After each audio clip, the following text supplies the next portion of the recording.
당사자 피참가인이 항소할 수 없으면 누구도 못해. 없어불장사. 아유, 나 답안지 쓰기도, 맞췄다고 하기도 짜쳐가지고 그냥 답안지 쓰지도 않았어요. 똑같아. 날짜만 틀리고 내 문제랑 똑같아. 다 똑같아. 다 똑같은데, 이것도 99% 똑같은 걸로 합시다. 없어불장사. 없어불장사 하는데, 그래, 답안지 쓰려고 그러면 문제의 소재. 그래서 단순 보조 참가인의 지위가 중요합니다. 종속적 지위가 독립적 지위하고 종속적 지위인데, 독립적 지위에서 할 수 있는 게 종속적, 여기서 업서불장사 해가지고 당사자 피참가인의 항소기간 도가 후에 참가인이 할 수 있는지 여부 뭐 이런 써주고, 아유 이거 판례원장 업서불장사다. 업서불장사 열심히 써주면 돼요. 그래서 결국 누가 피참가인 당사자가 항소할 수 없으므로 누구도 못해. 없으면 못하는 거요. 이거 몇 번 했어요. 이거는 짜쳐가지고 맞췄다고 하기도 힘들어. 내가 그래서 하 중에 하라고 하는 거예요. 이거 뻔한 거지. 하 중에 하. 하 중에 하야. 설문 1. 이거는 채권양도야. 채권양도면 소속물 승계인이 아니에요. 내가 몇 번 얘기했어요. 유일하게 채권양도가 나오는데, 채권양도는 소속물의 승계인이 아니야. 소속물의 승계인이지. 그러면 변종 후 승계이냐, 변종 전 승계이냐. 거기에 보면 날짜가 나와 있잖아요. 뭐가? 승낙, 그 채권양도에서. 근데 여기서 나는 문제의 소재. 2번, 승계인 여부. 그래서 여기서 결국은 소속물의 승계인이기 때문에, 계쟁물의 승계인인 경우에만 물권적 청구권, 채권적 청구권 쓰는 거지, 소속물의 승계인은 쓸 필요가 없는 거예요. 그럼 변종 후 승계인이냐, 변종 전 승계인이냐가 문제의 취지가 물어보기 때문에 써는 거지. 근데 의미는 없어요. 승계인이면 동일한 당사자 아니야. 동일한 당사자지, 당연히. 그러니까 당연히 뭐가 될 수 있어요? 집행할 수 있어, 없어? 내가 그러면서 뭐라 했어요, 여기다? 승계인인데 별소 제기. 별소 제기하면서 변종은 승계인이든 변종 전 승계인이든 다 집행할 수 있기 때문에 뭐가 필요 없어요. 소를 제기할 필요가 없는 거예요. 그래서 뭐가 없는 거예요? 권리, 보호, 이익이 없어요. 근데 여기에다 대고 모승금지설이니 반복금지설이니 승각 폐기 열심히 쓰도 결국 뭐야? 권리 보익이 없기 때문에 이건 뭐 하는 거야? 소를 각하해야 돼. 이거 쓰라는 거야. 내가 이것도 중요하다고 그래가지고 그 문제에 대한 해답지를 거기다 해답지 써놨어요. 이행해소에서의 권리 보익. 그 다음에 요 승계인이 소를 제기했을 때 예외적으로 권리 보익이 인정되는, 이제까지 나온 판례 딱 하나가 있다고. 그게 뭐였어요? 항소심에서까지 갔더니 그때는 그거 빼고는 원래 없다고. 그거 똑같은 문제지. 이것도 내가 100% 안 맞춰서요. 60%만 맞춘 걸로 합시다. 60%만. 그래서 결론. 소속물의 승계인은 승계인이고 뭐가 어떻게 돼? 따라서 이렇게 된다. 이렇게. 그래서 60%. 이거는 100%. 이거는 200%야. 아니다. 6번 냈으니까 600%다. 600%. 600%만 쓰면 600%. 이렇게 되는 겁니다. 예. 일단 이 정도에서 혹시 조금 있다가 얘기하고 앞으로 어떻게 공부할 거냐니까, 앞으로 커리큘럼이 어떤 식으로 짜질 거냐를 결국 얘기해야 되니까, 해마다 커리큘럼이 어떻게 짜여지냐면, 이제 8월 달까지는 일단 시험을 잘 보든 못 보든 그냥 쉬어요. 쉬고, 원래는 9월, 10월 요때 이제 심화 정리를 합니다. 심화 정리라는 게 그냥 한번 들었으니까 좀 더 깊이 있게. 근데 이게 꽤 중요합니다. 우리 친구도 있는데, 작년에 심화 정리할 때 내가 뭐라고 했냐면, 그때부터 내가 뭐라고 했어요? 당사자. 그때부터 당사자 얘기했어. 왜냐면, 그러니까 이 얘기는 올해 시험 본 걸 전제로 해가지고 심화 정리의 방향을 정하는 거예요. 그러면서 깊이 있게 하는 거예요. 깊이 있게. 물론 진도별로 나가면서 진도별 정리를 하고, 거기에다가 기출문제를 분석해가지고 특히 쟁점별 심화. 정리할 겁니다. 그리고 나서 이게 9월달, 어쨌든 10월달이든 여튼, 그리고 요게 끝나면 10월 29일 날 끝납니다. 그 전에 해도 소용없어요. 그 이후에 이제 기초 GS를 하고 혹은 기출 문제 분석. 요게 10월달하고 11월달 주로 할 겁니다. 12월달, 11월달.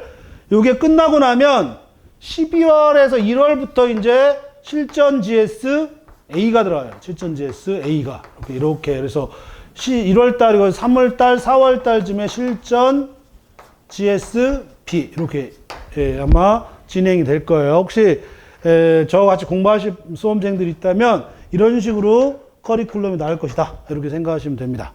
이거는 나가면서 구체적으로 하고 가장 중요한 건 심화 정리와 기출문제 분석이 굉장히 중요하다. 결국 나오던 문제 계속 나옵니다. 나오던 문제 계속 나오고 단지 그게 번갈아 가면서 나온다는 것 뿐이지 계속 나오기 때문에 보통 한 10년치 정리하면 10년치 정도 정리하면 내년에 대략 어떤 방향의 문제가 나올 것이다 라고 하는 거는 잡을 수 있어요. 그러나 구체적으로 못 잡아요. 무슨 문제인지 내가 어떻게 알아 그거는. 그러나 전체적인 방향, 그러니까 통계와 확률이라는 게 그런 의미니까 그렇게 해서 가장 중요한 게 심화 정리와 기출문제 분석, 그리고 나서 기초 GS, 실전 GS A, 이게 기득반은 주로 이런 식으로 커리큘럼 짜질 겁니다. 그래서 아직 9월달, 10월달에 시간표가 안 나왔는데 대략 뭐 오차는 이 정도에서 뭐 한 15일에 오차를 두고서 아마 이 정도를 쭉 한 달, 많으면 한 달, 적어도 15일에 오차를 두고서 이 정도로 진행해 나갈 것이다. 이렇게 생각하시고 9월, 8월 한 달까지는 어차피 여러분한테 뭔 얘기를 하더라도 아무 의미가 없어요.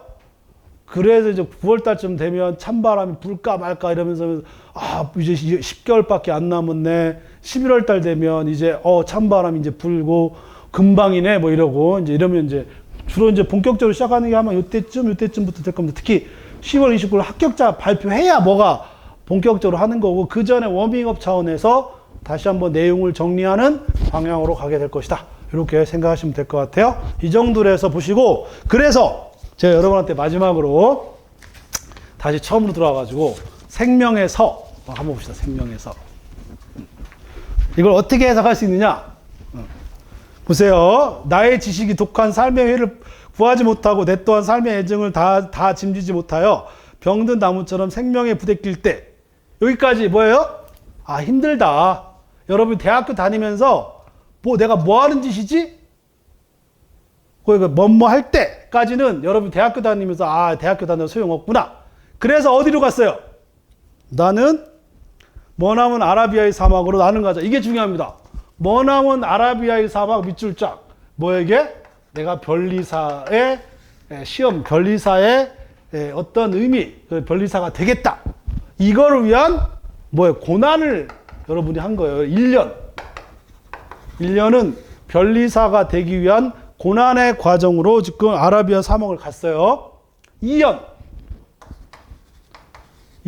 그래서 보니까 거기는 한 번 뜬 백일이 불사신같이 장렬하고 일체가 모래 속에 사멸한 영겁의 허적에 오직 알라의 신만이 밤마다 고민하고 방황하는 열사의 끝.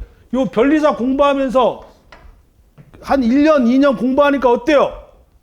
이게 뭔가 내가 모르는 여기서 알라의 신이라고 하는 건 절대자가 뭐가 있어. 그런 어떤 공간이야. 2년 동안 공부하다 보니까 이 세계라고 하는 거는 뭔가 절대적인 어떤 게 있긴 있네. 그걸 찾아야 돼. 결국 뭐예요? 합격이에요, 합격.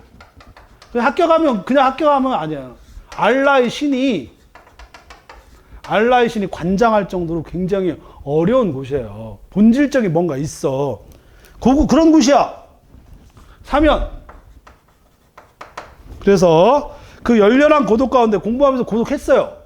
뭔가 본질을 찾아가는 거, 내가 목표로 한 거, 그게 생명이든 자아든 그 본질이 찾아가는 거는 굉장히 힘든 일이에요. 절대 고독이에요. 절대 고독.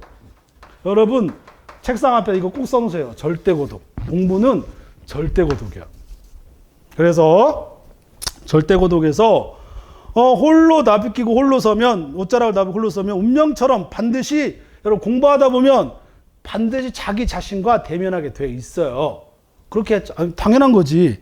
뭐든지 그런 거예요. 운면처럼 반드시 나와 대면하게 될지니 하여 나란 나의 생명이란 그 원시의 본연한 자태를 다시 배우지 못하거든.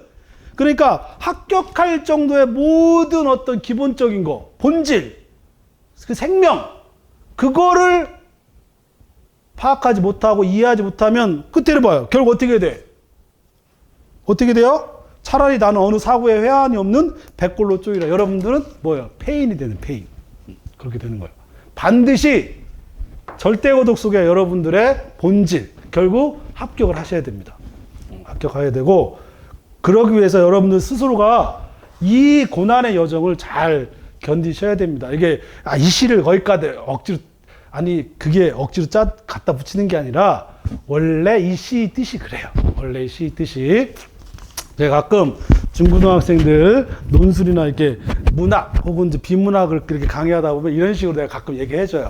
그러면 귀에 쏙쏙 들어온다고. 이 시가, 이것 외에도 여러 가지 시가 있는데, 여러 시가 있는데, 그래서 제가 매년마다 한 번씩 이렇게 거기다가, 작년에는 흔들림에 피는 꽃이라고 하는 도종환 시를 제가 했던 것 같고, 가끔씩 이렇게 얘기합니다. 그래서 생명에 다른 뜻은 없어요. 여러분들 꼭 합격하셔가지고 이 절대 고독을 통해서 여러분들 꼭 합격하시라, 뭐 그런 뜻으로 얘기하는 겁니다. 그리고 또 한 번 얘기하지만 민사송법, 저 1시간 내내 여러분과 같이 했지만 민사송법은 저하고 하세요. 저하고 하시는 게 가장 맞아요. 내가 다른 강사들 괜히 욕하는 게 아니에요. 말도 안 되는 얘기 하고 있잖아요. 이게 말이 되는 얘기. 아니 무슨 답안을 가정에서 쓰는 답안이 어디 있어요, 세상에. 그런 거는 있을 수가 없다. 그래서 혹시나 이제 저와 같이 공부하실 분들, 이게 전에 원래 이런 얘기 못 했었는데 이렇게 하래요. 이렇게 하고 자기 일을 자꾸 얘기하라고 해가지고 하는 거니까 괜히 한 얘기가 아니고, 지금 여러분하고 이제 7년째, 내가 5년, 작년에 5년째라고 했던 것 같은데 6년째라고 했던 거야. 똑같은 얘기를 올해 또 합니다. 거의 제가 내는 문제들에서 거의 다 나오고 있으니까, 아니면 얘기하세요. 내가 한 번도, 저거 같이 1년 동안 공부해서 알잖아요. 제가 아니면 내가 환불하겠다고 얘기했었잖아요. 이제 아마 환불 얘기는 없을 거라고 제가 확신하고 있고요. 다시 한번 올해 혹시 안 되면 저하고 다시 한번 1년 하면 어느 방향성을 또 한번 같이 고민하면서 잡아볼 수 있겠다, 이렇게 얘기할 수 있을 것 같아요. 혹시 질문? 문제에 대해서 질문, 공부 방법에 대해서 질문. 문제가 너무 완벽하게 풀었기 때문에 뭐 해석의 여지가 없기 때문에, 뭐 누구처럼 뭐 가정에서 풀고 이런, 아니 나는 깜짝 놀래. 난 아직 그 답안들 본 적도 없는데 그랬다 하길래 하는 얘기예요. 아니면 죄송합니다. 근데 그랬다고 하길래 그래서 내가 미친놈이라고 그랬어요. 그랬다면, 아니라면 죄송하고, 답안은 가정에서 푸는 게 아닙니다. 있는 그대로를 가지고 판례를 기준으로 해서 혹은 민사소법 지식을 가지고 푸는 거지, 그렇게 말도 안 되게 답안을 쓰고 이렇게 얘기하시면 안 되는 것이다. 그리고 내가 1년 내내 얘기했잖아요. 당사자별로, 소속물별로. 뻔한 문제인데 도대체 이게 왜 어렵냐? 어때요? 1시간 들어보니까 문제 어려웠어요, 쉬웠어요? 개 쉬웠죠? 아마 내가 개 쉬웠을 겁니다.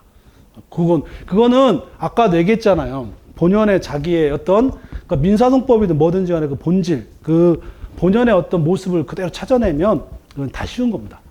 가장 중요한 건 당사자와 소수물별로 판단하라. 뭐 몇 번이에요. 그게 본연의 문제인데, 다시 한번 생각하시고, 혹시 공부 저랑 같이 안 하시더라도 그거 꼭 생각하셔가지고 내년에 꼭 한번 좋은 맨날 아라비아 사막을 갈 수 없잖아요, 그죠? 그렇게 생각하시면 될 것 같아요. 여기까지 하겠습니다. 수고하셨습니다.